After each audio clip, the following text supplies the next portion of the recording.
না খেয়ে মারা যাচ্ছে হাজারো শিশু, হাজারো মানুষ। ডাকছে আমায়, ডাকছে তোমায়, ফিলিস্তিনের মানুষ। কাঁদছে সবাই 24 ঘন্টা রাত দিন ভরে। ডাকছে শুধু প্রভুকে, প্রভুকে। পাচ্ছি না আমরা কোনো কষ্ট, দেখছি শুধু চোখে। দিতে হবে হিসাব একদিন, যেদিন থাকবে না কোনো আর বিবাদ, থাকবে না কোনো আর যুদ্ধ। হবে সেদিন বিচার, দিব কি প্রভুর কাছে জবাব। মনে রেখো ভাই আমার, আজকে যারা নাকি ফিলিস্তিনবাসী, যে ফিলিস্তিনবাসীগুলো আজকে অভাব অনটনে আছে এবং যুদ্ধের মধ্যে আছে, এবং তাদের অবস্থা খুবই ভয়াবহ এবং খুবই কষ্টে আছেন, ছায়াহীন, বস্ত্রহীন, খাদ্যহীন, অনেক দিন ধরে ভুগছে। আমি সবাইকে বলবো, এটা রমজান মাস, সৎকার দান সৎকার মাস, আত্মত্যাগের মাস। সামনে ঈদ উল ফিতর আসতেছে। আমরা যে যত সৎকাই করি না কেন, ফিতরাই আদার করি না কেন, অবশ্যই আমরা প্রত্যেককে একটা পার্সেন্টেজ হিসেবে তাদেরকে আমরা পাঠাবো।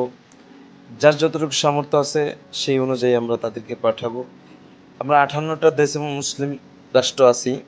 প্রত্যেকটা দেশ থেকে যদি আমরা একটু হলেও চোখ ফিরিয়ে তাকাই, তাহলে কিন্তু ইসরায়েলি কুত্তারা বেগে যেতে বাধ্য।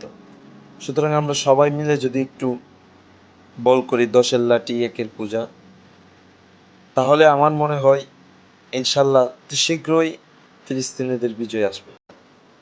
সবাই তো দেখতেছেনই অনলাইনে, সোশ্যাল মিডিয়ায় কি অবস্থা ফিলিস্তিনি ভাইদের, 400-500 এরকম অবস্থা।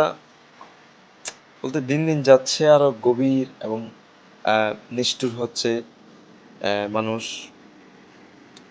আসলে ইসরায়েলের কুত্তাদেরকে যতদিন না পর্যন্ত উচিত শিক্ষা দেওয়া হবে, ততদিন পর্যন্ত আসলে তারা বুঝবে না।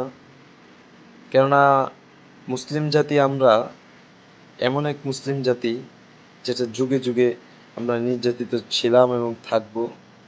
আবার যুদ্ধ আমরা তখনই করি যখন নাকি আমাদের আমাদের আল্লাহর প্রতি, আল্লাহকে নিয়ে কটূক্তি করা হয়, নবীকে নিয়ে কটূক্তি করা হয়, কোরআনকে নিয়ে কটূক্তি করা হয়, ইসলামকে নিয়ে কটূক্তি করা হয়। তখনই কিন্তু আমরা জানের কোনো পরোয়া করি না। সুতরাং 58টা দেশ থেকে এখনও যদি ওইভাবে প্রতিবাদ জানানো হয়, তাহলে আসলে ফিলিস্তিন এর পাশে যদি দাঁড়ানো হয়, তাহলে অন্য অন্য যত নাস্তিক কাফের কুত্তা আছে, সকল কুত্তা পৃথিবী থেকে মুছে দেওয়া যাবে, এটাই সম্ভব। সুতরাং রমজান মাস আমরা বেশি বেশি দোয়া করব, এছাড়া আমাদের কোনো উপায় নেই। আর আমরা অবশ্যই আমাদের টাকা থেকে যে যত পারি, যার সামর্থ্য যতটুকু আছে, ওই হিসাব করে আমরা যে কোনো একটা ট্রাস্ট ফাউন্ডেশন, যেমন কি বলে, আহমদুল্লাহ হুজুরের একটা ফাউন্ডেশন আছে, তারপরে আরও ফাউন্ডেশন আছে যেগুলো ট্রাস্ট বিশ্বাসযোগ্য, ওইগুলোর মধ্যে যেগুলো থেকে ত্রাণ যাচ্ছে ওইগুলোর মধ্যে আমরা দেব, যাতে করে তাদের এক আমার ইনকামের একটা টাকা হতেও একটা টাকা থেকেও যাতে সে একটা টাকা দিয়ে যাতে সে উপকৃত হতে পারে, সেই মন মানসিকতা সবার ভিতরে তৈরি করতে হবে। কেননা আপনি আমি মুসলিম, আমার ভাই আমার আপনার ভাই আজকে নির্যাতিত, তাহলে কি আমি আপনার কর্তব্য না? যদি আপনি কর্তব্য মনে না করেন, তাহলে কিভাবে আপনি আপনার মালিকের সামনে যায় দাঁড়াবেন যখন নাকি হাসরের দিন তারা বলবে যে আল্লাহ, তারা আমার ভাই ছিল কিন্তু তারা আমাকে হেফাজত করেনি, তারা আমাদেরকে সাহায্য করতে পারতো কিন্তু তারা আমাদেরকে দিকে ফিরেও তাকায় নাই, সাহায্যও করে নাই। তারা আমাদেরকে মনো মনোবল দিয়ে, শক্তি দিয়ে, মোটিভেশন দিয়ে, টাকা পয়সা দিয়ে যে কোনোভাবে তারা সহযোগিতা করতে পারতো, কিন্তু তারা আমাদেরকে করে নাই। কিন্তু ওই দিন আপনি কি জবাব দেবেন? সুতরাং আপনার যতটুকুই সামর্থ্য আছে, অতটুকুর ভিতরে আপনি তাদেরকে সাহায্য করার চেষ্টা করেন এবং বেশি বেশি আল্লাহর কাছে দোয়া করেন। কারণ সব কিছুর মূলই হচ্ছে দোয়া। দোয়া করেই ভাগ্য পরিবর্তন করা যায়, দোয়া করেই সব কিছু করা যায়। এবং পাশাপাশি হচ্ছে যুদ্ধ যেটা, আহ, এটা সাধারণত লেগেই থাকবে।